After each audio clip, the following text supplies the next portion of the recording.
Преплавени со пациенти хируршката болница Свети Наум Охридски и градската општа болница 8 септември, откако хируршките сали на клинички се под клуч. Хирурзите на градска со полни раце работа. Дневно бројката достига и до 400 пациенти, а еден хирург прави најмалку по 5 операции, вели директорот Љубен Арсенков. Заради ситуацијата на клинички центар, ние се организиравме на начин да хроничните пациенти не ги примаме, што се за операција, и оперираме само итни случаи. Така да за овие 10 дена примени се некаде 170 итни пациенти, од кои што кај 150 е направена хируршка интервенција. Зголемен е бројот, зголемен е и обемот на работа на персоналот.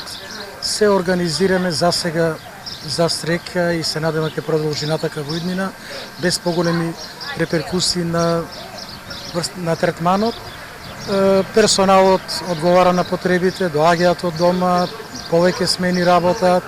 Доколку проблемот со кислородните пумпи не биде решен час поскоро, здравствениот систем целосно ќе крахира, вели Арсенков, и додава дека ситуацијата во следниот период ќе биде уште поалармантна. За жал, тоа што се случува таму, не би знаел до кога би траело, и сигурно дека ако продолжи, ќе се исполнат капацитетите и можеби ќе треба да се размислува за активирање на некои центри во внатрешноста, да можат оние случаи што вообичаено и без ова ги праќаат овде, сепак да се третираат во матичните хируршки установи. Хируршките сали на клинички центар Мајка Тереза ќе останат затворени додека не дојдат резултати од примероците од компресорите кои се пратени во Германија, а кога би било тоа не знае ниту министерот за здравство. Непријатната миризба пред повеќе од една недела привремено ги затвори хируршките сали, кои сега се достапни само за итните случаи.